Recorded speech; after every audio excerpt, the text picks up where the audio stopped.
Welcome to the O Show with Orlana, your connection to events, topical interests, issues, and the movers and shakers in our world, and the opportunity to learn things that make you say, oh. Today, I'm talking to Loren Briggs, the founder and creative mind behind No Covers, a unique event happening November 14th in Pittsburgh, Pennsylvania.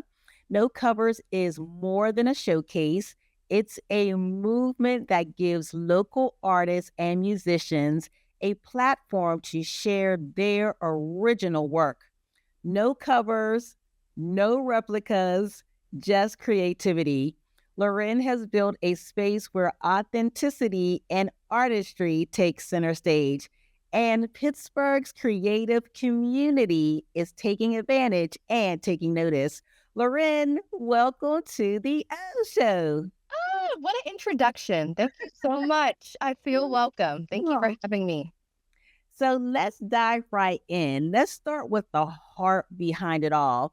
What inspired you to create No Covers, and what does the name mean to you personally? Yes. So in 2018, I had the opportunity to be a Kelly Strayhorn Theater future maker. And through that experience, I was with a lot of other artists from different disciplines. And actually, I have to give you your flowers, Lady O, because Lady O from the O Show, Lady O, she is the one who told me to apply to be a part of the Future Maker. She's the one who brought it to my attention. And I was doing music. I've been a long-time singer-songwriter. I'm trained in classical music, and I have been performing and doing a lot of different music-related things for years. So I had this opportunity that Lady O brought to my attention to be a part of the Future Makers. And they allowed me to just choose whatever I wanted to do. And they were going to give me just the support to have whatever I wanted to have as an artist to try something out, try something new out. And I decided to create No Covers. And No Covers had come from an inner desire for me just to allow singer-songwriters that are local to have a chance on their neighbor's playlist. I think big artists are so often the first thing we think of. We love big music, and I wanted our neighbors to have a chance. And that want for me came from performing at different events, and specifically an event where I was asked to perform a cover song, a song that wasn't my own. And I remember I was asked to perform a cover song, and it was like a dance song. And it was really big for this venue that I just came and did something that was popular at the time. And I remember after that performance, I was like, I'm not going to perform anymore if I can't be authentically myself and do music that just aligns with me and my goals. And the song for me just wasn't one of those songs that spoke to me as an artist to perform, at least. So No Covers came from that space of being an artist who was performing music, original music, and wanting a space to perform my own. So I created it with No Covers. And I remember the first No Covers, it Yes. was an absolute success, a sold out success. Yes. I remember you gave me credit for encouraging you to apply. I remember I had to kind of go up to another floor just to see the show. Like every seat was taken. It was standing room only. So excited and proud of you. And every No Cover since then has continued to be a success. Here is the fifth No Covers, correct? Yes, it's our 5th anniversary, and I can't believe it. It's such a blessing to have done it 5 times now. Awesome. So many local artists, as you mentioned, struggle to find places where they can perform their original material. So how does No Covers help fill the gap in Pittsburgh's creative scene?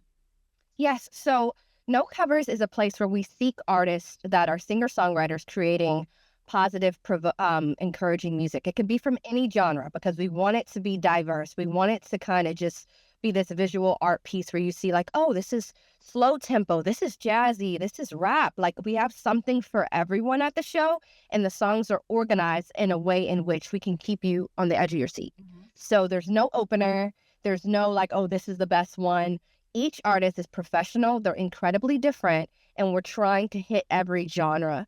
So the goal and the reason why I think this is good for people who want to perform original music. It's a opportunity, and it's kind of working against that idea that artists have to pay to play idea, or the idea that artists have to do cover songs before they become more popular. So this event, I literally seek out singer-songwriters for their original music, and I want to introduce them to maybe a new audience, or somebody who just didn't really know they could do this, or just reintroduce them to some people, and create a more intimate atmosphere for that connection to grow. Now, you're not just producing an event. Like, what I'm getting from you is you've curated a creative experience. What can attendees expect on November 14th when they walk through the doors and they're experiencing No Covers for the very first time? Our goal is for you to walk in and feel like you're at whatever your childhood safe space was.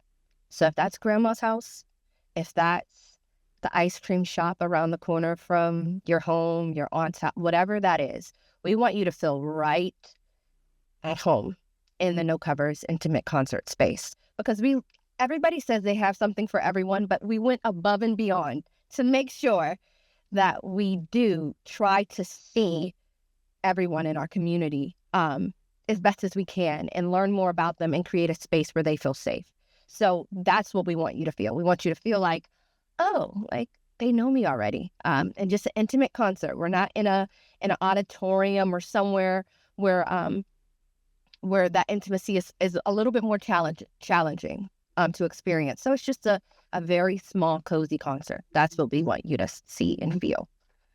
And I will say, one of the things I do appreciate about No Covers is that it's not long and drawn out. Like, you really get a sampling of each artist, and it moves. I like that you used the word cozy, because the vibe is very welcoming and cozy. It's an intimate space, down to like the lighting and the welcome of the staff. Like, everything is kind of like, like you're not, even the people who attend is so a variety of people, like generational, different styles of clothing. Like, it really is one of those examples where the community is coming together to support original art and local artists. But I like that when you said cozy, because I wouldn't have thought of that word until you said it, because you do feel safe and cozy when you go. Oh, I'm glad. Yeah, and I try to make that the goal, to feel that way. The only rule is freedom. We come free as our authentic selves, and you'll see the people there. One thing we have in common is we're free. So you might see standing, sitting, pretzel style. I don't know how you call it, but you might see it all, and that is all okay at the No Covers event. So can you share a moment from a past No Covers showcase that reminded you of why you started this platform? Our COVID No Covers show was the one that, like, every time it gets challenging to host the show again, I'm like, when I think about the COVID No Covers and us hosting it in 2020, actually, I think it aired. We did a virtual No Covers.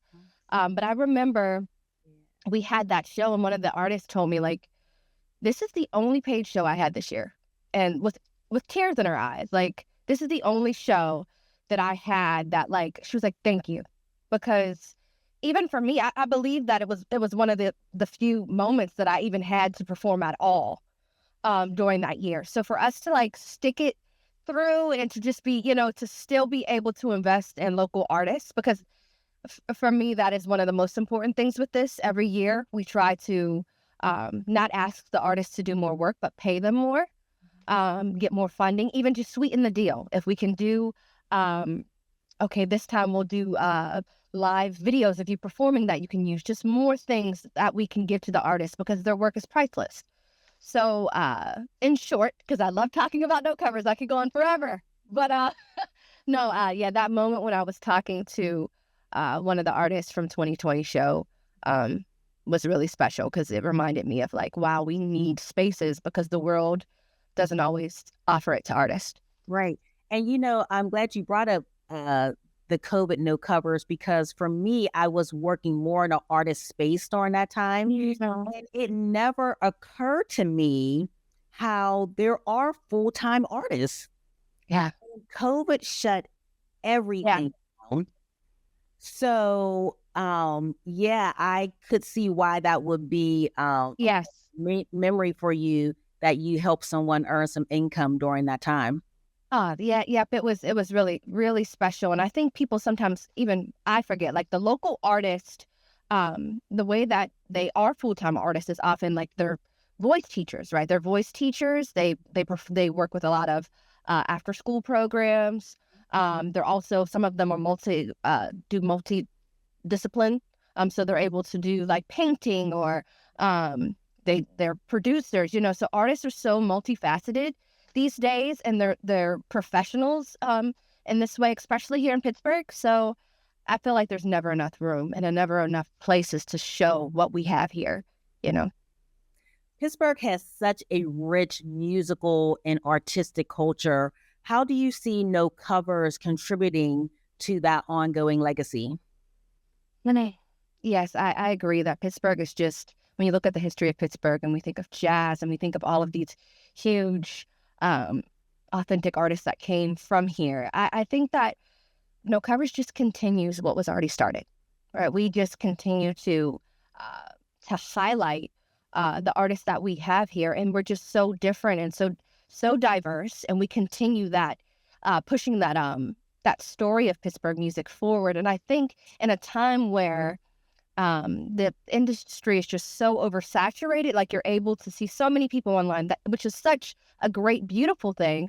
But I think sometimes different local artists and just like Pittsburgh, different places kind of they lose their identity because we just have this online platform. So I think things like No Covers allow places to have their own identity and to be important. We create local superstars again, where you're giving your neighbor sugar and your neighbor is like, we're just creating that community space and pushing that forward. So just standing on the people who came before us, right? Standing on their shoulders and continuing that to show the authentic, hardworking artists that have always been here. Right. For those listening or watching who may want to support and attend, how can they purchase their tickets for the upcoming event? Yes, we want you there. We need you there, whoever you are.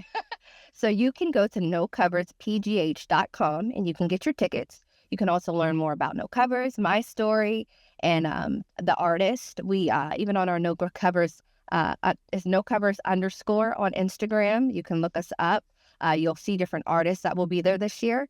The show is on November 14th at 7:30 p.m. The doors open. We have Pittsburgh popcorn. We're ready to have our cozy space for you. So yep, again, nocoverspgh.com. Get your tickets. It is just worth every moment. The artists just exceed my expectations every year, and we can't wait to see you there. That rhymed. Oh yeah.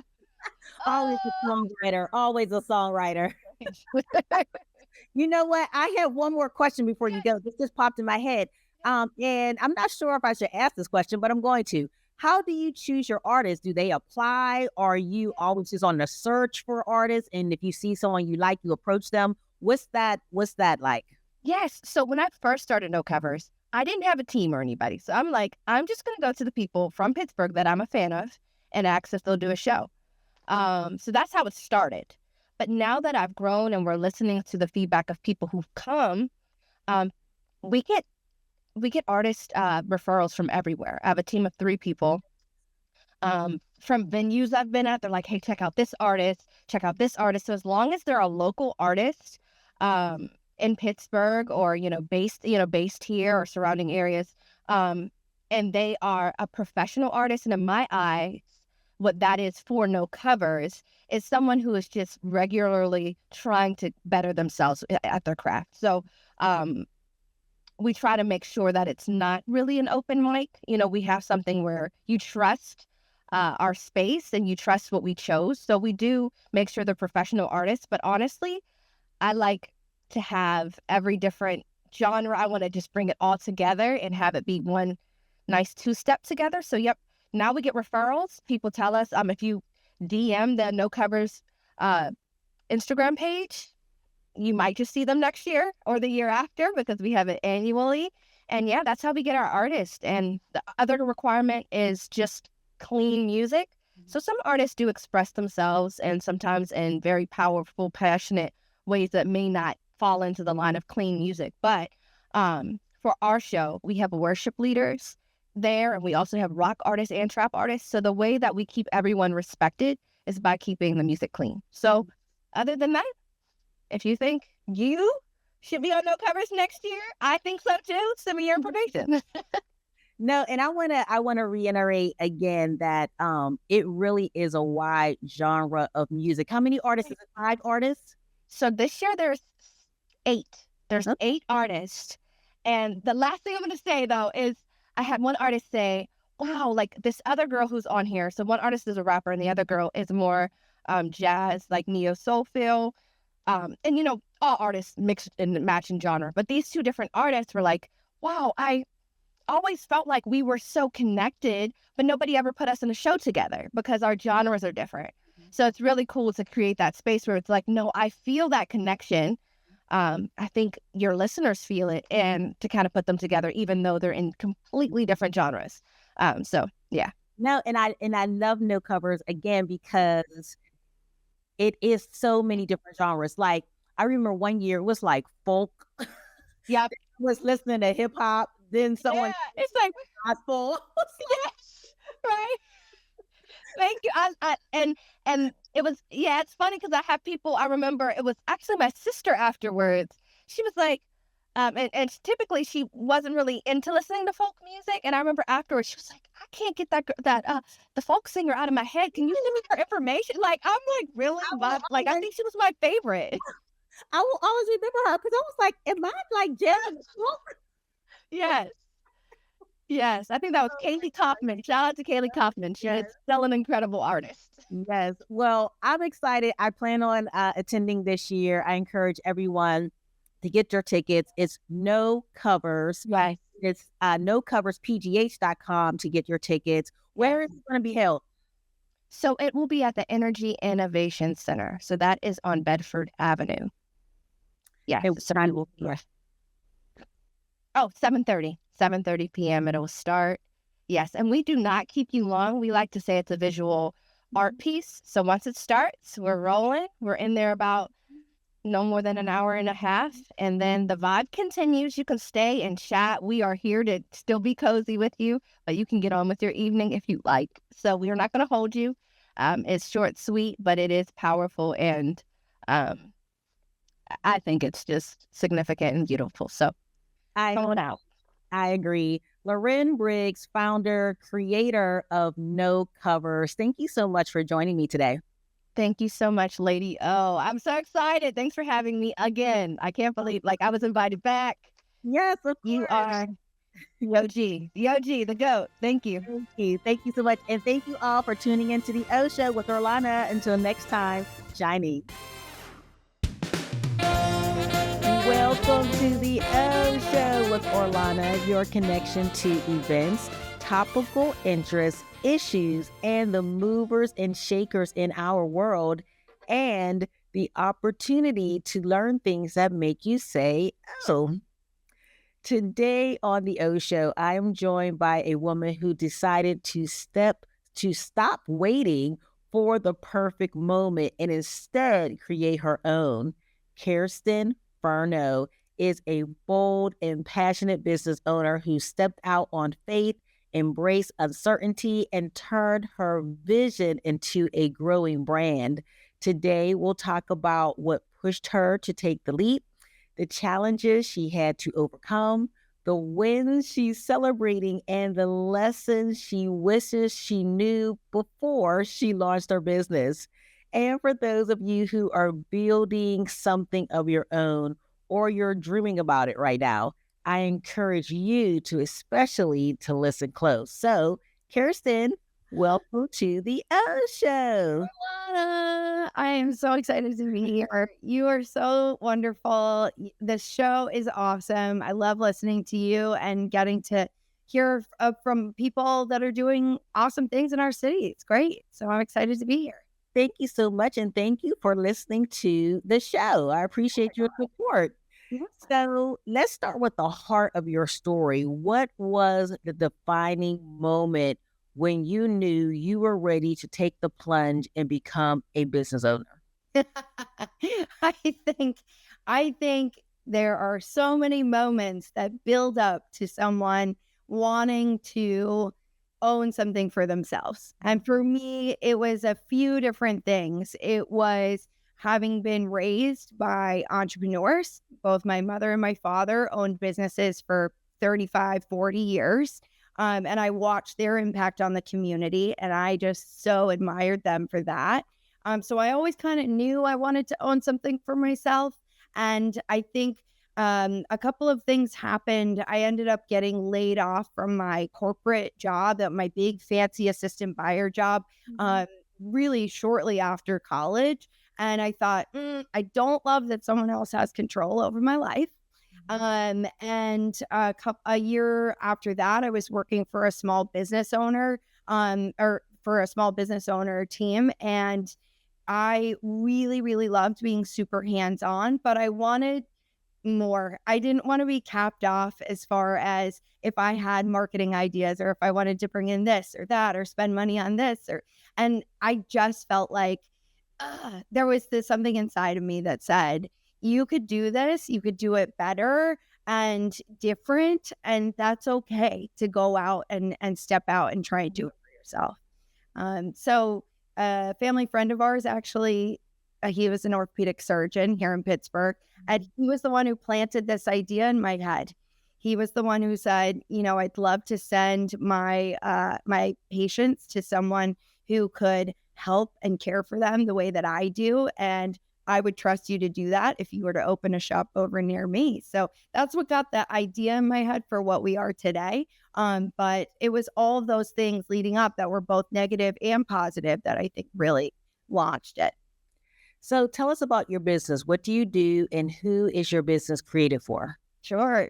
I'm the founder and creative director of the Soul Collective. We are a women-driven boutique. We sell footwear and apparel from around the world, from incredible brands that are creating smaller batch product that's really hard to find in other places.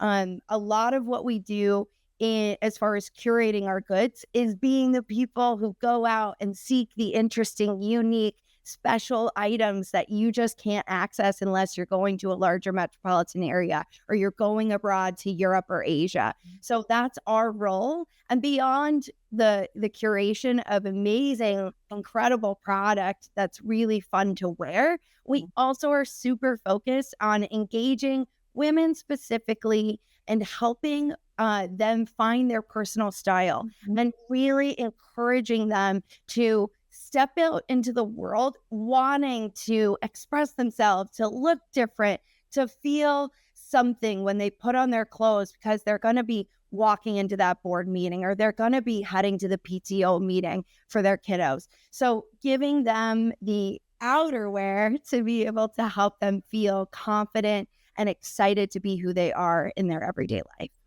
And you are right. You do have very unique and creative pieces that you're not going to just see everywhere. I also love your marketing, how you use everyday looking women. Oh my God, Orlana. Yes. Thank you for saying this. Yes. I'm so, so proud. I'm so proud of the beautiful, diverse, whether it's ethnicity or industry, or whether they're moms or they're single and they're living their life. The women who are on the pages of our website, which we have worked really, really hard to rebuild in the past year and a half, the women there are so representative of you and me and our sisters and our family members and the friends that we see. I I really despise going to websites and looking at a model who looks nothing like I will ever look, and somehow trying to figure out if that garment is going to fit my curves, if it's going to hug my belly the way that it's hugging her non-existent belly. I am so passionate about women feeling okay being themselves and looking the way they look without anybody coming at them or without an image on the screen telling them that they are not enough. We're so passionate about that Yeah, here. I love it. It comes through on your website and on your social media, and I think that's one of the reasons why I wanted to talk to you because um, just seeing the images, I felt yeah, like I belong here. Like this is a place Yes. I could shop. Starting a business takes courage. Oh, So, yeah. what fears or doubts did you have to push through to finally say yes to yourself? I know you said someone planted the idea, but what made you say, you know what? Yes, I'm going to do this. There were a couple of things. When I initially launched the business, I was really young. I was actually 24 going on 25. So I had like naive confidence. I thought, yeah, heck, I can do this. It's that young ego. And I'm glad that she was who she was back then, because I don't think I would have done it had I known how many challenges or roadblocks there are. However, I think we're in a second phase of our business. What happened with the Soul Collective is we launched as a very true comfort shoe store. I used to make comfort, or what's it called, custom insoles for people who were visiting their orthopedic surgeon. That's where I started. It was very true comfort driven, granny shoes. That was it, whatever. And the truth is, I just wasn't passionate about that. And so I shifted into more of style driven by quality materials, driven by how things are made. And in the last 3 years, I would say, really the last two, we did a total overhaul of the brand. We hired a marketing strategist. We did a rebranding with our logo and really got down to the nitty gritty of who we are. And I think, to come back to your question, where you find the confidence to do that is leaning into the things that people told you were not right or couldn't happen for so long. I can't even tell you the number of times in my career in fashion before this, I got told that my opinions, my fashion sense, my enthusiastic personality was too much for the average person. Nobody would want what I was wanting to offer them. And so I think there was just, in the last 2 years when we did this rebrand, we really got solid on who our woman is and what it is, this beautiful, joyful thing that we want to bring to people. I think there was just a switch that happened where I thought, I've got a team who's excited with me. I've got a family who's psyched about what we're doing. And that is a beautiful thing. That's definitely a privilege to have that. But beyond that, it was just like, no, this needs to exist. We need to do things differently than everyone else is doing. Why is no one doing it? And then I'm going to be the one to do it with an incredible team. How long has the Soul Collective been in business? It's almost 10 years. Wow. We're at 9.5 right now. It's so crazy to me. That blows my mind. Congratulations. Thank Um, is there a moment, like a success or milestone that made you stop and say, like, I'm really doing this? Oh, yeah. Yes, there is. When we officially relaunched the website, this would have been, let me think, in the spring of 2025. We really did a giant push, and that was the first time we had hired a photographer, and we had offered or reached out to an incredible creator, one of our favorite collaborators, Jess from Hungry Jess Big City. And there was this moment where the website went live, her images were up there. I'm scrolling through and I was thinking, what in the heck? This is so professional. Whose website is this? What are we doing? How did we get here? And my team was so proud of themselves. And my team worked so darn hard. They still do, alongside of me, driving towards the vision of creating something special and unique. And I remember I scrolled through and I screen grabbed it. I recorded it because I thought, there's no way this is mine. This is wild. I love it. I love it. If you could go back to day one of launching your business, what is the one thing you wish someone had told you? Day one, that owning a retail store is a really good workout. There's a lot of heavy box lifting happening. That's true. Honestly, no, that's a silly one. I would say hire people fast who know more than you.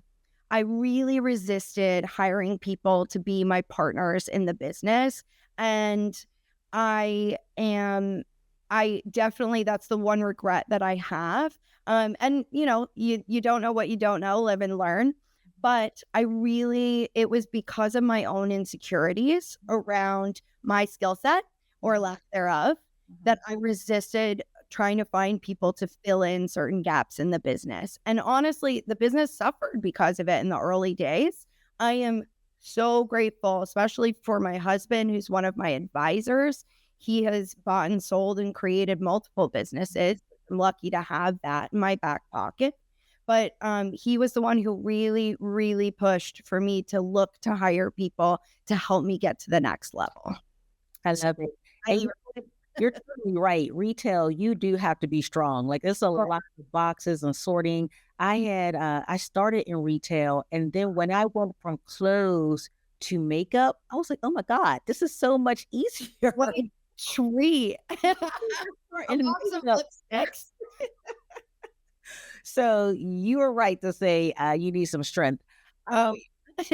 Finally, for the listener or whoever's watching, who may be right now on the edge of starting something new, what advice would you give to someone afraid to take the first step? Your instincts are always right. That little voice in your head, the thing in your stomach that flip-flops a little when the idea circulates in your brain, it's right. It's calling because the world needs whatever that little light is that's inside of you. I've been told by multiple mentors that when I'm resistant to putting myself out there, getting seen, or doing something new in the business, that and my resistance is driven by my insecurity about thinking, nobody will want this, nobody will like this, nobody cares. The reality is no one is you, and no one has the gifts that you have and the brains that you bring to the table, except that you are special and the world needs what you have. That's what I would say. I love it. And that's actually a wonderful way to end the interview. Where can we go to learn more about the Soul Collective? Sure. You can visit our website, the Soul, SOL collective.com. You can also follow us on Instagram, the Soul Collective _. And we are on Facebook as well, the Soul Collective PGH. And we are super active on Instagram, and on our website, you'll see there's a really easy way to get your email into our email list. We send out new arrivals, or great finds or great deals. Oh, nice. I have to do that. Yeah, girl. Yes, Orlana, get on the train for sure. We love to have fun with our emails. So those are the best ways. I can't wait to meet some new people. I love it. So Kirsten Furno, owner, founder, the Soul Collective, SOL, the Soul Collective. Thank you so much for joining me today. Thanks, Orlana. You're wonderful. I appreciate you so much. And thank you all for tuning in to the O Show. Until next time, keep shining.